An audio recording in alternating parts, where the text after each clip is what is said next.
ಇನ್ನು ರಾಮನಗರದ ಹತ್ರ ಒಂದು ಅಪಘಾತವಾಗಿದೆ. ಒಂದೇ ಕುಟುಂಬದ 5 ಸಾವನ್ನಪ್ಪಿರುವಂತ ಒಂದು ವರದಿ ಬರ್ತಾ ಇದೆ. ಮಾಗಡಿ ಬಳಿ ಭೀಕರ ಅಪಘಾತ ಆಗಿದೆ. 5 ದುರ್ಮರಣ ಅಂತಿದ್ದಾರೆ. ನಿಯಂತ್ರಣ ತಪ್ಪಿ ಮರಕ್ಕೆ ಕಾರು ಡಿಕ್ಕಿ ಹೊಡೆದಿದೆ. ಯಾವ ಸ್ಪೀಡಲ್ಲಿ ಇರಬೇಕು. ಮಾಗಡಿ ಮೂಲದ ಒಂದೇ ಕುಟುಂಬದ 5 ಜನ ಸಾವನ್ನಪ್ಪಿದ್ದಾರೆ. 3 ಮಹಿಳೆಯರು 2 ಪುರುಷರು ಸಾವನ್ನಪ್ಪಿರೋದು.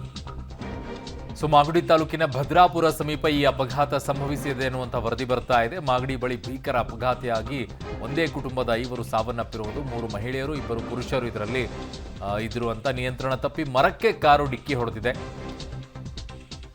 ಬಹಳ ಅಪಘಾತಗಳು ಈ ಸಂದರ್ಭಗಳಲ್ಲಿ ಸಂಭವಿಸ್ತಾ ಇವೆ. ಹುಷಾರಾಗಿರಬೇಕು ಅಂತ ಹೇಳ್ತಾರೆ. ಬಟ್ ಏನು ಮಾಡೋಕ್ಕಾಗೋದಿಲ್ಲ. ಯಾವ ಸ್ಪೀಡಲ್ಲಿ ಇದ್ದಾರೆ ಅಂತ. ಅಬ್ಬಬ್ಬಬ್ಬಬ್ಬ, ಕಾರ್ ನೋಡಿ ಯಾವ ರೀತಿಯಲ್ಲಿ ನುಜ್ಜುಗುಜ್ಜಾಗೋಗಿದೆ. ಯಾವ ಪಾರ್ಟ್ ಯಾವ ಕಡೆ ಇದೆ ಅನ್ನೋದು ಕಾಣಿಸ್ತಾ ಇಲ್ಲ. ಆ ರೀತಿಯಲ್ಲಿದೆ ಅದು. ಓಕೆ, ಇದೆ ಫ್ರಂಟ್ ಸೈಡು, ಇದು ಬ್ಯಾಕ್ ಸೈಡು. ಹೇಗೆ ಗುದ್ದಿರಬೇಕು ಅಂತ. 5 ಜನ ಒಂದು ಕುಟುಂಬದಲ್ಲಿ ಒಬ್ಬರನ್ನೇ ಕಳ್ಕೊಂಡಾಗ್ಲೇ ತಡ್ಕೊಳಕ್ಕಾಗಲ್ಲ. ಇನ್ನು ಆ ಕುಟುಂಬದಲ್ಲಿ 5 ಜನ ಹೋಗಿದ್ದಾರೆ ಅಂದರೆ ಆ ಕುಟುಂಬದಲ್ಲಿರುವಂಥವ್ರ ಪರಿಸ್ಥಿತಿ ಏನಾಗಬಾರ್ದು. ಅಯ್ಯಪ್ಪ.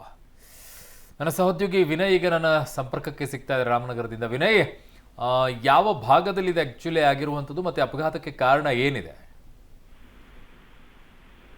ಅರುಣ್, ಮಾಗಡಿ ಬಳಿ ಭೀಕರ ರಸ್ತೆ ಅಪಘಾತ ಸಂಭವಿಸಿ ಸ್ಥಳದಲ್ಲೇ 5 ಸಾವನ್ನಪ್ಪಿರುವಂತಹ ಘಟನೆ ಮಾಗಡಿ ತಾಲೂಕಿನ ಭದ್ರಾಪುರ ಗ್ರಾಮದ ಸಮೀಪ ನಡೆದಿರುವಂತದ್ದು. ಬೆಂಗಳೂರು ಮಂಗಳೂರು ಹೆದ್ದಾರಿ ಏನಿದೆ, ಈ ಒಂದು ಹೆದ್ದಾರಿಯಲ್ಲಿ ಮಾಗಡಿ ಕಡೆಯಿಂದ ಬೆಂಗಳೂರು ಕಡೆಗೆ ಸಂಚರಿಸ್ತಾ ಇದ್ದಂತ ಒಂದೇ ಕುಟುಂಬದ 5 ಸ್ಥಳದಲ್ಲೇ ಸಾವನ್ನಪ್ಪಿದ್ದಾರೆ.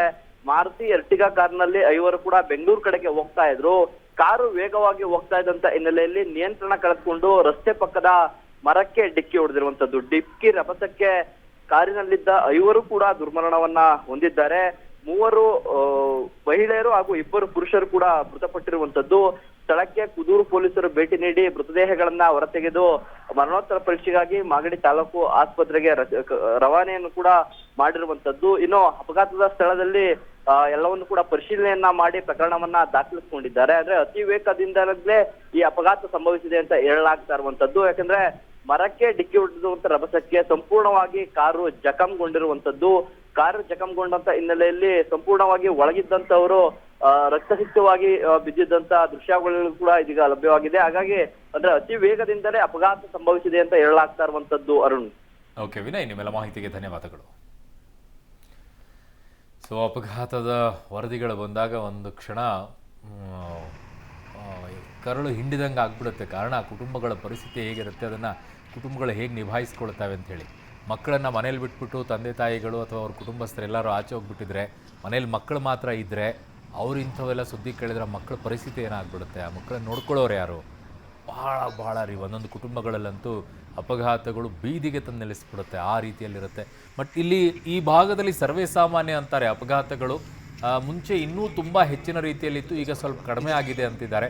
ಬಟ್ ಆದರೂ ಅಪಘಾತ ಹೇಗೆ ಕುಟುಂಬಗಳನ್ನು ಪೂರ್ತಿಯಾಗಿ ನಾಶ ಮಾಡುತ್ತೆ ಅನ್ನೋದಕ್ಕೆ ಇದೊಂದು ಮತ್ತೊಂದು ಉದಾಹರಣೆ ಅಷ್ಟೇ.